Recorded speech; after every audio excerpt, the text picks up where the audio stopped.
আমরা স্কুলের সিলেবাসে সুকান্ত ভট্টাচার্যের কবিতা পড়িয়েছি, এটা হচ্ছে আমরা। আর ওরা মমতা ব্যানার্জি সরকার এসে কি করেছে, বাংলার সিলেবাস থেকে, স্কুলের সিলেবাস থেকে সুকান্ত ভট্টাচার্যের কবিতাকে বার করে বেচারাম মান্নার জীবনী আর মমতা ব্যানার্জির কথাঞ্জলি ঢুকিয়েছে। এটা হচ্ছে ওরা। আমরা এই সমস্ত ছাইপাস আবর্জনা লাথি মেরে বার করবো বাংলা সিলেবাস থেকে। যে কটা আসনে সিপিআইএম এর এমএলএ হবে, তার 5 বছরের মোট যে বিধায়ক তহবিল এমএলএ ল্যাট ফান্ড 3 ভাগের 1 ভাগ টাকা বরাদ্দ করবে আলাদা করে মহিলাদের উন্নয়নের জন্য বিভিন্ন প্রকল্পে। মেয়েদের জন্য স্কুল তৈরি করা, মেয়েদের জন্য কলেজ তৈরি করা, মেয়েদের জন্য যে স্কুলগুলো হয়তো প্রাইমারি আছে সেগুলোকে আপার প্রাইমারি। একেবারে তেরে ফুরে শুরু করেছে শতরূপ ঘোষ। আমি গতকালও একটা প্রতিবেদন শতরূপের প্রকাশ করেছি এবং এইখানে লাথি মেরে বের করে দেওয়ার কথা বললেন। শুধু তাই নয়, বামেদের ইস্তাহার আগামী নির্বাচনে তারা আভাস দিয়ে দিলেন যে মহিলাদের জন্য কত বড় সুখবর আসতে যাচ্ছে। আমার আপনার বাড়িতে যে সমস্ত মহিলারা, যে সমস্ত বাচ্চা বাচ্চা মেয়েরা বাড়ছে, বড় হচ্ছে, তাদের আর খুন সন্ত্রাস, এই ধর্ষণের মুখে পড়তে হবে না। তারা নিজেদের জীবন গড়ার জন্য যে সমস্ত প্রকল্প বামেদের যদি সরকার আসে সেগুলো পাবে, তাতে জীবন সমৃদ্ধ হবে আগামী পথ চলার। সম্পূর্ণ বক্তব্যটা শুনুন, যদি ভালো লাগে লাইক শেয়ার করে অনেক মানুষের মধ্যে ছড়িয়ে দিন। ধন্যবাদ। এই দিন আমরা বাংলায় আনতে চাই, যদি আপনারা আমাদের পাশে থাকেন সেই কাজ আমরা করব। সরকারি চাকরিতে শিক্ষক নিয়োগ, দিনের পর দিন ওরা চুরি করে যাবে, দিনের পর দিন ওরা চাকরি বিক্রি করে যাবে। তার বিরুদ্ধে আমরা মিটিং করব, মিছিল করব, তার বিরুদ্ধে আদালতে মামলা করব। আদালত রায় দেবে, কিছু লোকের চাকরি বাতিল হবে, নতুন চাকরির নোটিফিকেশন বেরোবে, আবার ওরা চুরি করবে, আবার মামলা হবে, আবার মিটিং হবে। এই চোর পুলিশ খেলা চলছে পশ্চিমবাংলায় 15 বছর ধরে। না, আমরা পরিষ্কার বলছি, দেখুন আজকে আমরা যে লড়াই করছি, এই লড়াই খালি সমস্যা তুলে ধরার লড়াই নয়, কমিউনিস্ট পার্টির সমাধান খুঁজে আনার লড়াই করছে আজকের তারিখে। ওদের চুরি, ওদের চাকরি বিক্রির সমাধান মামলা নয়, মিটিং নয়, মিছিল নয়। ওদের চাকরি বিক্রির সমাধান হচ্ছে সবভাবে পশ্চিমবাংলা সরকারি চাকরি। এই কাজ একমাত্র পশ্চিমবাংলায় আমরা বামপন্থীরা করতে পারি। আমাদের পাশে দাঁড়ান। পশ্চিমবাংলার সমস্ত সরকারি ক্ষেত্রে সবভাবে নিয়োগ আমরা বামপন্থীরা করব। আপনি কংগ্রেস করতে পারেন, আপনি তৃণমূল করতে পারেন, আপনি বিজেপি করতে পারেন, আপনি যে দল ইচ্ছে করতে পারেন। একটা পয়সা না দিয়ে নিজের যোগ্যতায় চাকরি পাবেন সরকারি ক্ষেত্রে, আধা সরকারি ক্ষেত্রে। আমরা বামপন্থীরা সেই জায়গায় গেলে আমাদের পাশে আপনারা দাঁড়ান। কেননা প্রশ্নটা খালি এখানে সৎভাবে শিক্ষক নিয়োগের নয়, ভালোভাবে যাতে পশ্চিমবাংলা সরকারি স্কুলে পড়াশোনা হয়, এটা তারও লড়াই। আজকে বাংলার স্কুলগুলোতে ছেলেমেয়েরা পড়াশোনা করছে, যোগ্য শিক্ষকের কাছে পড়াশোনা করার বদলে টাকা দিয়ে চাকরি কেনা কতগুলো চোরের কাছে পড়াশোনা করতে হচ্ছে তাদেরকে। কি শিক্ষা পাচ্ছে? চাকরি কারা পাচ্ছে না পাচ্ছে তো ছেড়েই দিলাম, যে ছোট ছোট ছেলে মেয়েগুলো বাংলা স্কুলে পড়ছে, কি শিক্ষা পাচ্ছে তারা? কি ধরনের শিক্ষা পাচ্ছে তারা? তাই শুধুমাত্র পশ্চিমবাংলার চাকরি বাঁচানোর লড়াই নয়, এটা শিক্ষা বাঁচানোর লড়াই। এই শিক্ষা বাঁচানোর লড়াই আপনারা আমাদের পাশে থাকুন। এবং এই প্রসঙ্গে আরো দুটো কথা বলছি। বাংলা সরকারি স্কুলে 77 সালের আগে আমরা বলেছিলাম, জ্যোতি বসু বলেছিলেন, প্রমোদ দাশগুপ্ত, হরেকৃষ্ণ কুমাররা বলেছিলেন, যদি আমরা বামফ্রন্ট সরকার তৈরি করতে পারি, পশ্চিমবাংলায় 8 ক্লাস পর্যন্ত, ক্লাস 8 পর্যন্ত পড়াশোনাকে ফ্রি করব আমরা সরকারি স্কুলে। সরকারে আসার পরে আপনাদের জানা আছে, প্রথমে ক্লাস 8 পর্যন্ত সেই বছরই, তার 2 বছরের মধ্যে 10 ক্লাস পর্যন্ত, ক্লাস 10 পর্যন্ত, তার 2-1 বছরের মধ্যে 12 ক্লাস, ক্লাস 12 পর্যন্ত। ইস্তেহারে বলেছিলাম ক্লাস 8, কার্যক্ষেত্রে হলো কি ক্লাস 12, 12 ক্লাস পর্যন্ত পশ্চিমবাংলা সরকারি স্কুলে পড়াশোনা ফ্রি করলো রাজ্যের বামফ্রন্ট সরকার, গোটা ভারতে প্রথম। আর আমরা এইবার বলছি, 12 ক্লাস পর্যন্ত পড়াশোনা ফ্রি সরকারি স্কুলে পড়ে গেছিল আমাদের আগের সরকার। যদি এইবার আমরা দায়িত্বে আসি, তাহলে পশ্চিমবাংলায় মাস্টার ডিগ্রি পর্যন্ত সরকারি কলেজ বিশ্ববিদ্যালয়ে পড়াশোনা ফ্রি হবে। বিনা পয়সায় বাংলার ছেলে মেয়েরা মাস্টার ডিগ্রি পর্যন্ত পড়াশোনা করবে। আমাদের বাংলার ছেলে মেয়েদের পা থাক মাটিতে, তাদের মাথা আকাশকে স্পর্শ করুক, সেই লড়াই করবে, সেই অধিকার আদায় করবে, সেই ব্যবস্থা করবে পশ্চিমবাংলায় বামপন্থীরা, যদি আপনারা আমাদের পাশে থাকেন। এবং এ তো গেল সরকারি স্কুলের কথা। প্রাইভেট স্কুল এবং প্রাইভেট হাসপাতালে চিকিৎসা। দেখুন, আজকে যদি একটা কোনো সাধারণ, আমি খুব গরিব পরিবার তো বটেই, যদি কোনো সাধারণ মধ্যবিত্ত পরিবার কেউ তার ছেলেকে মেয়েকে এখন প্রাইভেট স্কুলে পড়াতে হয়, তো আপনারা জানেন বাপমার জীবনের সব সকাল্লাদ ওখানেই শেষ। যে বাড়িতে হয়তো সপ্তাহে 1 দিন করে মাংস হতো, তার বাড়িতে মাসে 1 দিন কি 2 দিন মাংস হবে। তো বাবা মা হয়তো পুজোর ছুটিতে বছরে একবার বেড়াতে যেতেন, 3 বছরে একবার বেড়াতে যেতে পারবেন, হয়তো কি 2 বছরে একবার বেড়াতে যাবেন। আচ্ছা মধ্যবিত্ত পরিবার পথে বসে যাচ্ছে, ছেলে মেয়েকে প্রাইভেট স্কুলে পড়াতে গেলে মাইনের ওপর সরকারের কোনো নিয়ন্ত্রণ নেই, এবং প্রাইভেটে চিকিৎসা। আচ্ছা, যারা এখানে আপনারা আছেন তারা তো বটেই, যারা বাইরে থেকে আমাদের কথা শুনছেন, আচ্ছা বলুন তো, এরকম কেউ আছেন যিনি মনে করেন আজকে যদি আপনার পরিবারে কারো শরীর খারাপ হয়, আপনাকে সরকারি হাসপাতালে ভর্তি করতে হয়, আপনি যাবেন আর বেড পেয়ে যাবেন? কেউ আছেন? যে তৃণমূলকেও ভোট দিয়ে থাকেন আপনি যাবেন আর বেড পেয়ে যাবেন? এখন আমাদের এমন অবস্থা হয়ে গেছে পশ্চিমবাংলায়।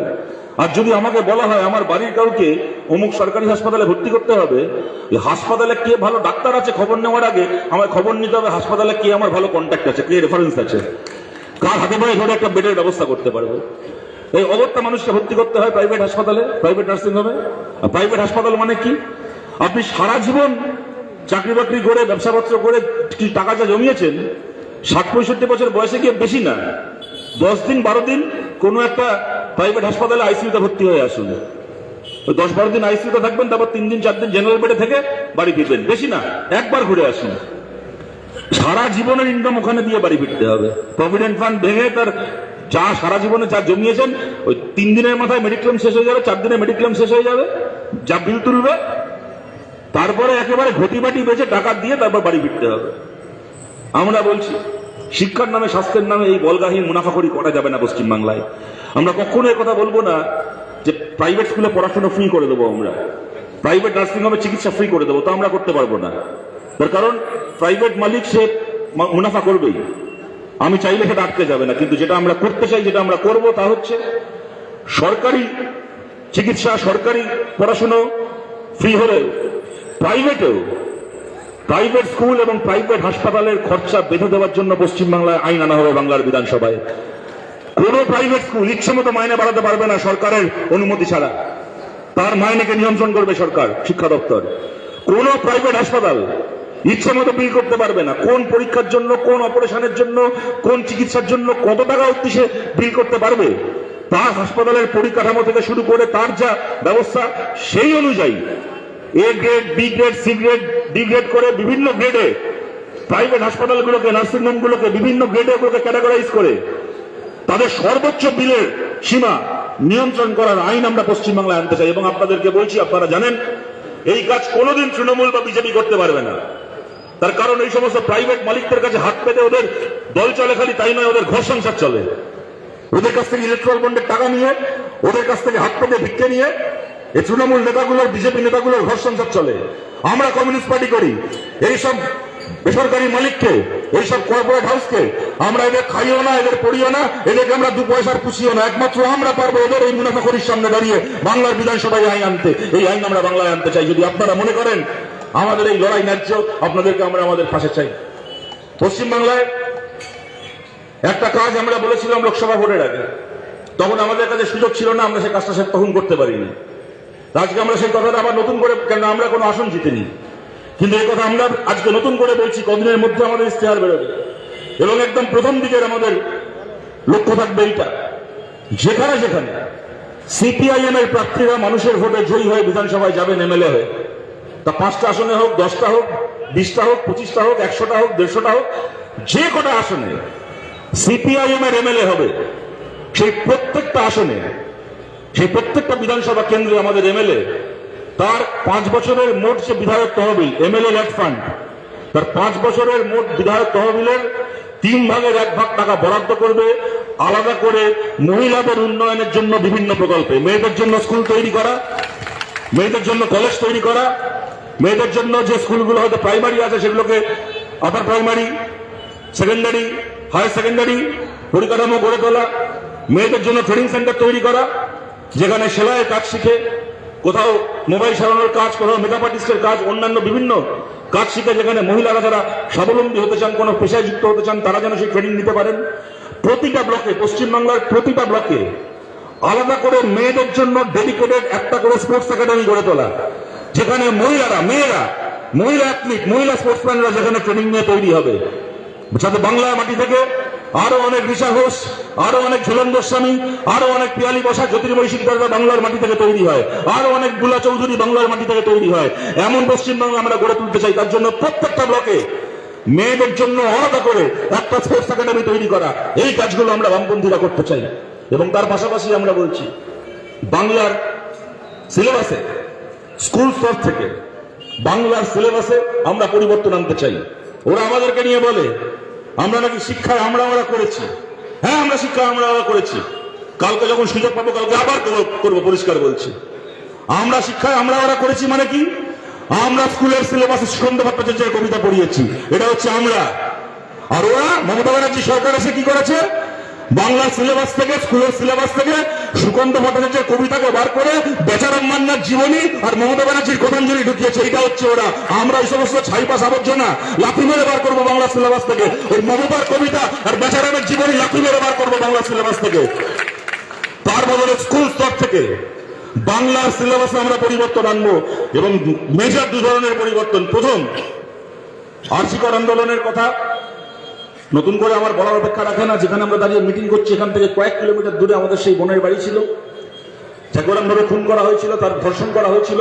তারপরে কি হয়েছে আপনারা সবাই জানেন। যে মানুষ জীবনে কোনোদিন রাস্তায় নামেননি, মিছিল করেননি, তিনিও রাতের পর রাত জেগেছেন ন্যায় বিচারছে।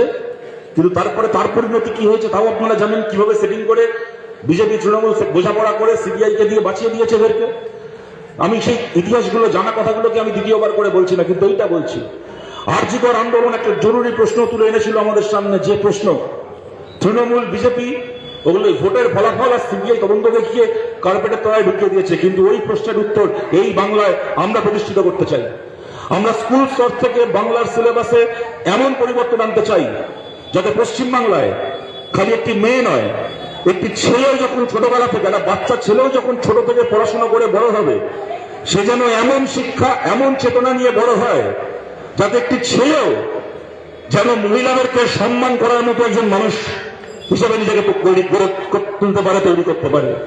একজন পুরুষও যখন আমাদের সমাজে বড় হবে, সে যেন এমন একটা মানসিকতার সম্পন্ন পুরুষ হয় যাতে তার কোনো কথায়, বার্তায়, চোখের চামুনিতে, হাতের ইশারায়, কোনো একটা ক্যাজুয়াল ঠাট্টা, ইয়ার্কিতে তার আশেপাশের কোনো মহিলার জন্য সেটা একটা অস্বস্তির কারণ না হয়ে দাঁড়ায়। এমন ভাবে আমাদের সমাজে পুরুষদেরকেও বড় করে তুলতে হবে। তার জন্য শিক্ষায়, স্কুলের শিক্ষায়, সামাজিক শিক্ষায় যে পরিবর্তন আনা দরকার সেই পরিবর্তন আমরা আনবো। এবং তার পাশাপাশি ধর্মনিরপেক্ষতার লড়াই। আমরা কমিউনিস্টরা কখনো মনে করি না ধর্মনিরপেক্ষতার লড়াই শুধুমাত্র একটা রাজনৈতিক আইনি লড়াই। আমরা জানি এটা একটা সামাজিক সাংস্কৃতিক লড়াই।